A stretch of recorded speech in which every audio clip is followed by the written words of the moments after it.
আসসালামু আলাইকুম রাহমাতুল্লাহ। আশা করি সবাই ভালো আছো, সুস্থ আছো। তোমাদের সবাইকে তাপগতিবিদ্যার এমসিকিউ ক্লাসে স্বাগতম।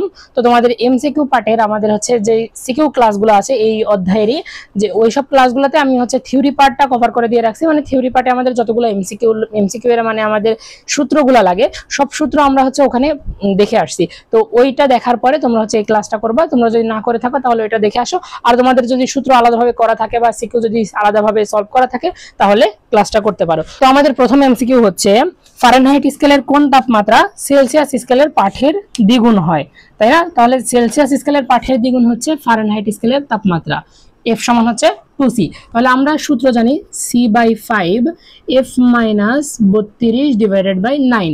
এখানে আমরা হচ্ছে সি এর এখানে আমরা হচ্ছে এখানে কি বলছে আমাদের ফারেনহাইট স্কেলের কোন তাপমাত্রা, তাহলে আমাদের এফ এর মানটা নির্ণয় করতে হবে। তাহলে এফ এর মানটা নির্ণয় করতে হলে এখান থেকে আমরা সি সমান পাই f/2। তাহলে সি এর মানটা আমাদের বসাতে হবে। তাহলে 2 × 5 সমান হচ্ছে f - 32 ডিভাইডেড বাই 9। তাহলে আমরা হচ্ছে যদি আড়াআড়ি গুণ করে দিই, 9f সমান হচ্ছে 10f - 320। তাহলে এখান থেকে আসে আমাদের 10 - 9 করে দিই, তাহলে আসতেছে আমাদের f সমান হচ্ছে 320 ডিগ্রি ফারেনহাইট।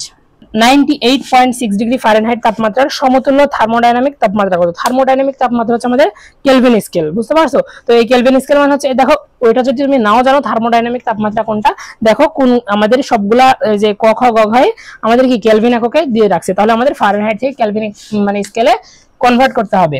তাহলে আমরা জানি f - 32 divided by 9 k - 273 divided by 5। তো এখানে ফারেনহাইটের এখানে তোমরা হচ্ছে 98.6 বসাই দিছো। তাহলে আমরা হচ্ছে 9 সমান হচ্ছে k - 273, সেখানে 0.16 দিতে পারো, 0.16 ডিভাইডেড বাই 5। তাহলে এই জিনিসটা তোমরা ক্যালকুলেটরে সলভ করতে পারো। তোমরা ক্যালকুলেটরে, আচ্ছা আমি আরেকবার দেখাই দিচ্ছি, গতকালকে একবার দেখাই দিছিলাম। দেখো এটা হচ্ছে এই যে প্রথমে হচ্ছে এইটা এই চিহ্নটা দিবা, তারপর হচ্ছে 98.6 - 32 ডিভাইডেড বাই 9, তারপর হচ্ছে আলফা দিয়ে ইকুয়াল, তারপর হচ্ছে এই যে আবার ভাগ চিহ্নটা কে লিখতে হলে আলফা এক্স, হ্যাঁ, এক্স মাইনাস 273.16 ডিভাইডেড বাই 5। তাহলে দিলা। এবার হচ্ছে ডাইরেক্ট ইকুয়াল না, শিফট দিয়ে সলভ দিবা, তারপর হচ্ছে ইকুয়াল। তাহলে চলে আসতেছে আমাদের 310.16। তাহলে আমাদের 310.16 কোথায় আছে? আমাদের ক নাম্বারটা হচ্ছে অ্যান্সার। তাপগতিবিদ্যার প্রথম সূত্র সম্পর্ক স্থাপন করে কিসের মধ্যে? গ নাম্বার, তাপ এবং কাজের মধ্যে। কিভাবে আমরা জানি কি তাপগতিবিদ্যার প্রথম সূত্র থেকে আমরা জানি W সমানুপাতিক Q। এটাকে জানো? W সমানুপাতিক Q, এটা হচ্ছে আমাদের তাপগতিবিদ্যার প্রথম সূত্র থেকে আমরা পাই। তাহলে তাপ এবং হচ্ছে কাজের মধ্যে, তাই না? তাপ, এই যে তাপ এবং কাজের মধ্যে সম্পর্ক স্থাপন করে। 35 নাম্বার, এটা হচ্ছে 10/23 আসছিল। চিত্রে এবি লেখচিত্রটি কি নির্দেশ করে? এই দেখো আমাদের এখানে এবি লেখচিত্র দেওয়ার আগে এখানে দেখো এই যে এ থেকে T1, তারপরে হচ্ছে এই যে বি এর T2, এই দুইটা হচ্ছে কি ছিল? এই দেখো এইরকম আছে, তাই না? এইরকম। কিন্তু একটা হচ্ছে আমাদের কি দেওয়া আছে? এইরকম, তাই না? একটু খাড়া। এই খাড়া হচ্ছে আমাদের, এইটা হবে এইগুলা হচ্ছে আমাদের সমষ্ণ। এটা হচ্ছে আমাদের কি, এই দুইটাই হচ্ছে আমাদের সমষ্ণ। আর যেটা একটু বেশি খাড়া হবে, এরকম বেশি খাড়া হবে, সেটা হবে আমাদের রুদ্ধতাপীয়। এটা একটু মনে রাখবা, কারণ আমরা জানি হচ্ছে এম রুদ্ধতাপীয় সমান হচ্ছে গামা ইন্টু এম সমষ্ণ। বুঝতে পারছো? আমাদের রুদ্ধতাপীয় এর ঢালটা সমষ্ণ রেখার ঢালের চাইতে গামা গুণ বেশি। বুঝতে পারছো? এই জিনিসটা একটু মনে রাখবা। এই তিনটা জিনিস মনে রাখবা: গাড়ি চলাকালে সময়তন, টায়ার ফাটলে রুদ্ধতাপীয়, টায়ার লিক হয়ে ধীরে ধীরে চললে সমষ্ণ। এই তিনটা জিনিস একটু ভালোভাবে মনে রাখবা। দেখো আমাদের এরপরে এমসিকিউটা, একটি গাড়ি চলতে থাকলে টায়ারের ভিতর কোন তাপগতীয় প্রক্রিয়া চলে? তাহলে গাড়ি চলাকালে আমাদের কোন প্রক্রিয়া? সম আয়তন প্রক্রিয়া। সমষ্ণ রেখার ঢাল রুদ্ধতাপীয় রেখার ঢাল অপেক্ষা কত গুণ খাড়া? এখানে বলছে সমষ্ণ রেখার ঢাল রুদ্ধতাপীয় রেখার ঢাল অপেক্ষা। একটু আগে আমি কি দিছিলাম? এম রুদ্ধতাপীয়, তাই না? এম রুদ্ধতাপীয় সমান হচ্ছে গামা ইন্টু এম সমষ্ণ। এইখানে বলছে এইটা হচ্ছে তোমাদের মানে উল্টাপাল্টা করা যাবে না। সমষ্ণ রেখার ঢাল রুদ্ধতাপীয় রেখার ঢাল অপেক্ষা। তাহলে এম সমষ্ণ সমান কত? তাহলে এম সমষ্ণ সমান হচ্ছে 1/গামা ইন্টু এম রুদ্ধতাপীয়। তাপগতিবিদ্যার কোন প্রক্রিয়ায় গ্যাসের উপর কোনো কাজ হয় না? আমরা হচ্ছে সম আয়তন প্রক্রিয়া কোনো কাজ হয় না। এটা কিভাবে?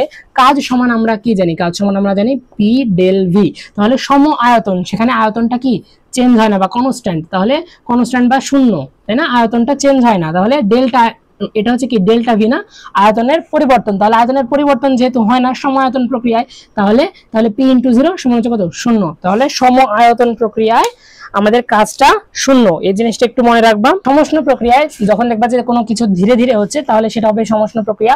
সিস্টেম তাপ সুপরিবাহী হবে, বয়েলের সূত্র মেনে চলবে, মানে পিভি সমান হচ্ছে মানে পি1 ভি1 সমান হচ্ছে পি2 ভি2, এই সূত্রটা হবে এখানে। ডিকিউ সমান হচ্ছে ডিডব্লিউ, মানে অন্তস্থ শক্তিটা শূন্য হবে। তারপর হচ্ছে ডাব্লিউ সমান হচ্ছে এনআরটি লন ভি2 বাই ভি1, মানে হচ্ছে এখানকার কৃতকাজ, সমষ্ণ প্রক্রিয়া কৃতকাজ। রুদ্ধতাপীয় প্রক্রিয়ার ক্ষেত্রে এটা হবে একটা দ্রুত প্রক্রিয়া, হঠাৎ কোনো কিছু ঘটবে। তারপর হচ্ছে টায়ার ফাটবে, মানে টায়ার ফাটলে রুদ্ধতাপীয় প্রক্রিয়া হবে, এটা বোঝাতে চাইছি। সিস্টেম তাপ কুপরিবাহী হবে, এন্ট্রপি স্থির থাকবে। তারপর এখানকার হচ্ছে সূত্রগুলো একটু দেখে নাও। এই পি1 ভি1 টু দি পাওয়ার গামা সমান হচ্ছে পি2 ভি2 টু দি পাওয়ার গামা। এই তিনটা সূত্র হচ্ছে আমাদের এই ক্লসিয়াসের সূত্র, এগুলা, হ্যাঁ ক্লসিয়াস লেখা হয় নাই, হচ্ছে ক্লসিয়াসের সূত্র। পি1 ভি1 টু দি পাওয়ার গামা সমান হচ্ছে পি2 ভি2 to the power gamma. T1 V1 to the power gamma minus 1 সমান হচ্ছে T2 V2 to the power gamma minus 1। T1 P1 to the power 1 minus gamma divided by gamma সমান হচ্ছে T2 P2 to the power 1 minus gamma divided by gamma। W সমান হচ্ছে NR divided by 1 minus gamma into T2 minus T1। DW সমান হচ্ছে minus DU। এখানে হচ্ছে DW সমান আমরা কি জানি? DQ সমান হচ্ছে DU plus DW, তাই না? DQ সমান আমরা জানি DU plus DW, এটাই তো আমাদের হচ্ছে মূল সূত্র। এখানে হচ্ছে এই DQ আছে না, এই কিউটা হচ্ছে আমাদের শূন্য রুদ্ধতাপীয় ক্ষেত্রে। এটার কারণ হচ্ছে আমাদের তাপের পরিবর্তন। রুদ্ধতাপীয় হচ্ছে কি আমাদের তাপটা এখানে যাবেও না আসবেও না, তাহলে রুদ্ধতাপীয়, তাহলে এখানে তাপটা হবে আমাদের একটা মানে কনস্ট্যান্ট, বা এর হচ্ছে পরিবর্তনটা হবে না, তাই ডিকিউ সমান হচ্ছে শূন্য, তাই ডিডব্লিউ সমান হচ্ছে মাইনাস ডিইউ। আবার এই যে সমষ্ণ প্রক্রিয়ার ক্ষেত্রে ডিকিউ সমান হচ্ছে ডিডব্লিউ, কিভাবে হয়? এখানে হচ্ছে আমাদের ডিইউটা, এই ডিইউটা শূন্য হয়, সমষ্ণ সম উষ্ণ। আমরা হচ্ছে এখানে হচ্ছে মেয়ারের প্রকল্প থেকে আমরা জানি এই অন্তঃস্থ শক্তি আমাদের কি তাপমাত্রার উপর নির্ভরশীল, বুঝতে পারছো? ডিটি এর উপর নির্ভরশীল। তাহলে যেহেতু তাপমাত্রার পরিবর্তন শূন্য, সেহেতু অন্তঃস্থ শক্তিও শূন্য, তাহলে ডিইউ সমান হচ্ছে শূন্য, তাই ডিকিউ সমান হচ্ছে ডিডব্লিউ। এই যে এখানে দেখো আমাদের সিস্টেম নিয়ে কিছু কথা, এটা হচ্ছে মুক্ত, বদ্ধ এবং বিচ্ছিন্ন, এখান থেকে এমসিকিউ আসে। তো মুক্ত সিস্টেমে কি হয়? ভর এবং শক্তি স্থানান্তর সম্ভব হয়।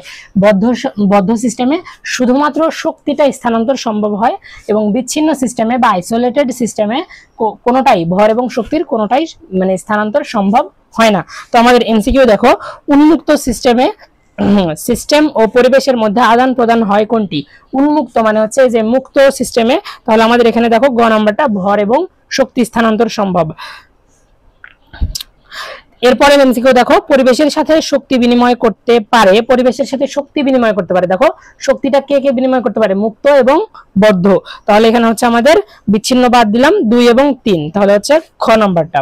আপেক্ষিক তাপ এস বিশিষ্ট একটি বস্তুর সমস্ত গতিশক্তি তাপ শক্তিতে পরিণত হওয়ায় তার তাপমাত্রার পার্থক্য হয় ডেল্টা থিটা, বস্তুর গতিবেগ কত ছিল?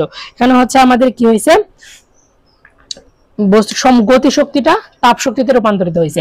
গতিশক্তি হচ্ছে আমরা কিভাবে নিতে পারি? হাফ এম ভি স্কয়ার, এটা হচ্ছে আমাদের গতিশক্তি।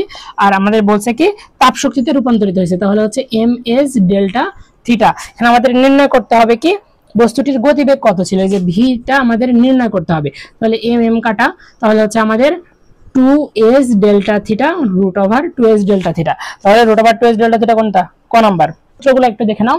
গামা সমান হচ্ছে CP by CV, CP minus CV সমান হচ্ছে আর, সিভি সমান হচ্ছে R divided by gamma minus 1, CP সমান হচ্ছে gamma R divided by gamma minus 1, gamma সমান হচ্ছে 1 প্লাস 2 বাই এফ, সিভি সমান হচ্ছে এফ বাই 2 ইন্টু আর, এবং সিপি সমান হচ্ছে আর ইন্টু এফ বাই 2 প্লাস 1।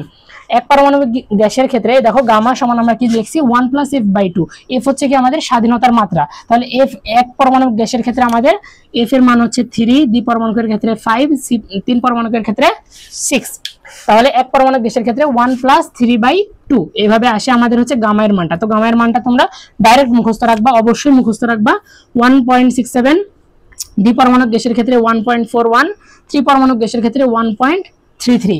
এই জিনিসটা অবশ্যই মনে রাখবে। এইগুলো মনে রাখো আর না রাখো, এই জিনিসগুলো এই যে 1.67, 1.41, 1.33। এই জিনিসটা অবশ্যই মনে রাখবা, মুখস্থ রাখবা।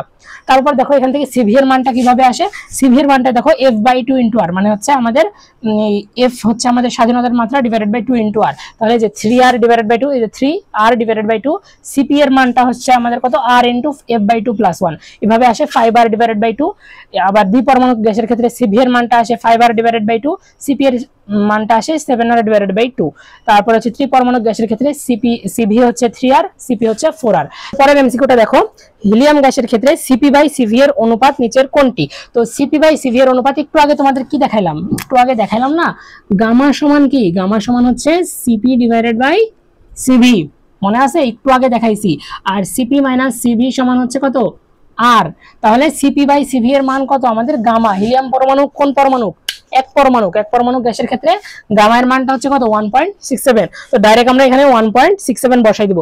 আর যদি তোমাদের এই জিনিসটা হচ্ছে মনে না থাকে যে গামা সমান হচ্ছে সিপি বাই সিভি, তো সিপি বাই সিভি এর মানটাই বার করো না, কিসের জন্য? সিপি বাই সিভি হচ্ছে, সিপি এর মান আমরা জানি 5r ডিভাইডেড বাই 2, এক পরমাণু গ্যাসের ক্ষেত্রে। সিভি এর মানটা হচ্ছে 3r ডিভাইডেড বাই 2। তাহলে 2 কাটা যায়, আর কাটা যায়, 5/3। 5/3 মানে কত আমাদের 1.67। 1 × 10⁵ নিউটন পার মিটার স্কয়ার স্থির চাপে কোনো আদর্শ গ্যাসের আয়তন 0.04 মিটার কিউব থেকে প্রসারিত হয়ে 0.05 মিটার কিউব হলো। বহিস্থ কাজের পরিমাণ কত? তাহলে ডাব্লিউ সমান আমরা কি জানি, ডাব্লিউ সমান আমরা জানি পি ডেল ভি, তাই না, পি ডেল ভি। তাহলে আমাদের সবকিছু দেওয়া আছে। পি এর মান দেওয়া আছে 10⁵ নিউটন পার মিটার স্কয়ার, আর ভি এর মানটা হচ্ছে কত, 0.05 থেকে 0.04 বাদ, 0.05 থেকে 0.04 বাদ দিলে আসে আমাদের কত, 1000 জুল। একটি সিলিন্ডারে কিছু গ্যাস আবদ্ধ আছে, গ্যাসের চাপ 400 প্যাসকেলে স্থির রেখে সিস্টেমে 800 জুল তাপশক্তি প্রদান করায় কৃতকাজ 1200 জুল পাওয়া যায়। তাহলে গ্যাসের অন্তঃস্থ শক্তির পরিবর্তন কত হবে? তো তোমাদেরকে একটা জিনিস আমি হচ্ছে সিকিউ ক্লাসে আমি হচ্ছে ভালোভাবে এটা হচ্ছে বুঝাই দিয়েছিলাম, ডিকিউ সমান হচ্ছে ডিইউ প্লাস ডিডব্লিউ। কখন কোনটা পজিটিভ হবে, কখন কোনটা নেগেটিভ হবে। তাহলে দেখো এখান থেকে আমাদের অন্তঃস্থ শক্তি চাইছে, তাহলে ডিকিউ মাইনাস ডিডব্লিউ। তাহলে আমাদের এখানে দেখো বলছে 800 জুল তাপশক্তি প্রদান করা হয়েছে, মানে পরিবেশ থেকে সিস্টেমের উপর প্রদান করা হয়েছে 800 জুল, তাহলে সেটা হবে আমাদের পজিটিভ।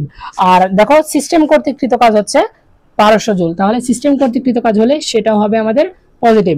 তাহলে সমান হচ্ছে ডিইউ সমান হচ্ছে মাইনাস 400 জুল। একটা কথা, আমাদের যে বিবৃতিগুলো আছে, কে কোন বিবৃতিটা দিছে, দেখো আমাদের কার্নোর বিবৃতি, প্লাঙ্কের বিবৃতি, ক্লসিয়াসের বিবৃতি, কেলভিনের বিবৃতি, কে কোন বিবৃতিটা দিছে এটা একটু যদি মনে রাখতে পারো তাহলে তো ভালো।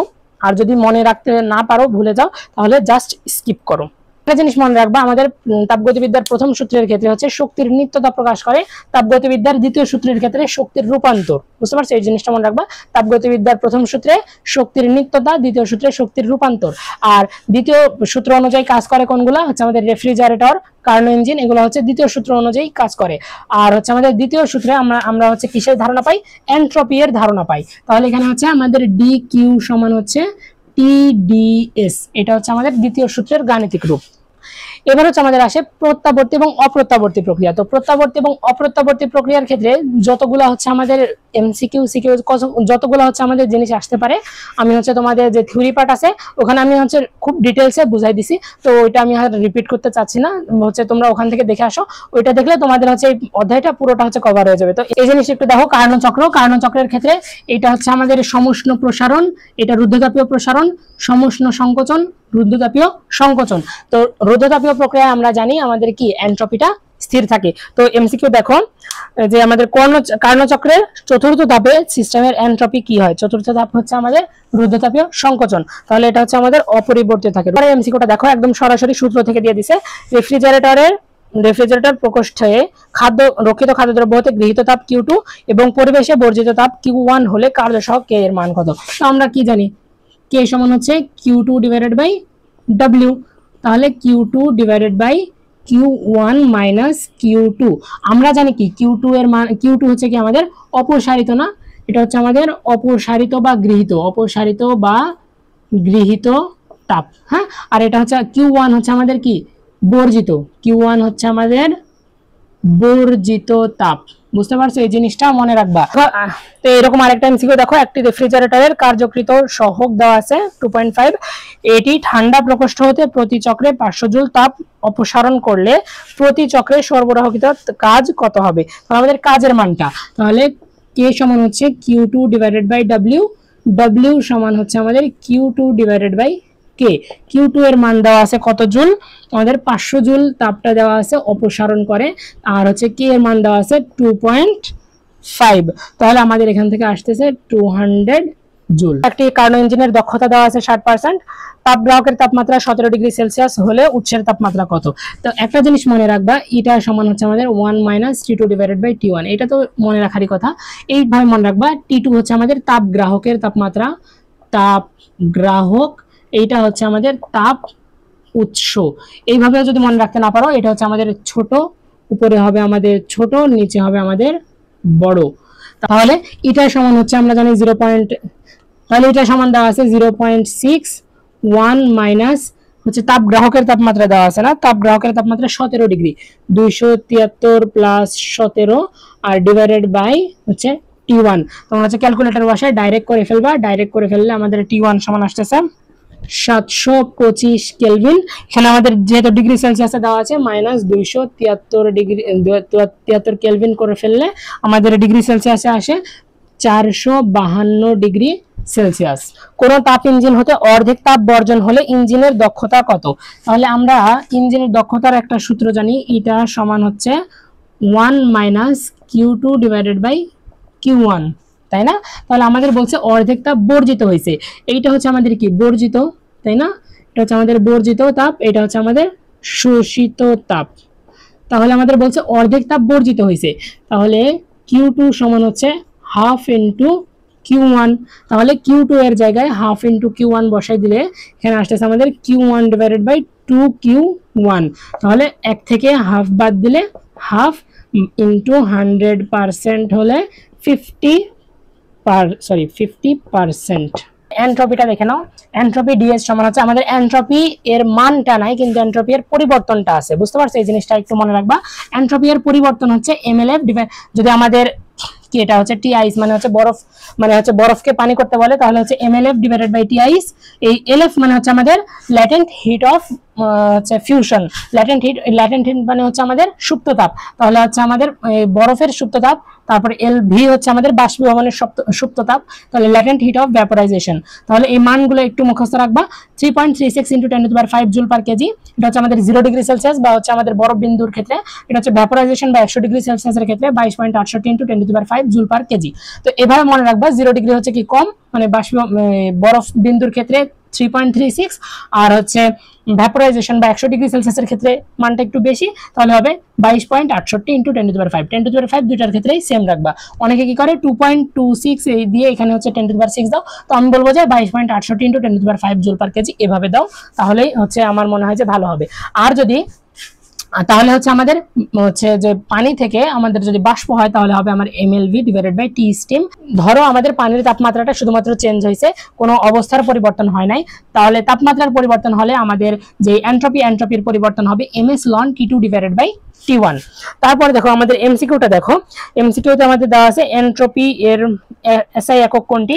এনট্রপি এর এসআই একক হচ্ছে আমরা মনে রাখবা joule per kelvin. 0 degree celsius তাপমাত্রায় 40 গ্রাম বরফকে 0 ডিগ্রি সেলসিয়াস তাপমাত্রায় 40 গ্রাম পানিতে পরিণত করতে এনট্রপি এর পরিবর্তন। তাহলে বরফকে পানিতে পরিণত করছে, 0 ডিগ্রি সেলসিয়াস তাপমাত্রায় পরিবর্তন হয় নাই, তাহলে আমরা এইটা ব্যবহার করব, তাই না? টি আইস। তাহলে ডিএস আমাদের এনট্রপি এর পরিবর্তন, এম এর মান হচ্ছে আমাদের 40 গ্রাম, তাহলে 40 গ্রামের ক্ষেত্রে আমরা 40 × 10⁻³ কেজি ভাবে বসাবো, যেহেতু আমাদের হচ্ছে জুল পার কেলভিন, আর এল এফ এর মান কি জুল পার কেজিতে আছে, তাহলে এল এফ এর মান হচ্ছে 3.36 × 10⁵, আর টি আইস এর মান হচ্ছে আমাদের কত? 273 কেলভিন বা 49.2 জুল পার কেলভিন। এটা হচ্ছে আমাদের ক নম্বরটা। 0.01 কেজি পানিকে 0 ডিগ্রি সেলসিয়াস থেকে 10 ডিগ্রি সেলসিয়াসে উত্তপ্ত করা হয়েছে। হ্যাঁ, তাহলে হচ্ছে এনট্রপি এর পরিবর্তন কত? তো আমাদের এখানে হচ্ছে সহজ নিয়ম, আমাদের ডিএস সমান হচ্ছে একটু আগে কি বললাম ms ln T2 divided by T1, তাহলে m হচ্ছে আমাদের কতটুকু গ্রাম, হচ্ছে আমাদের 0.01 কেজি, 0.01 কেজি।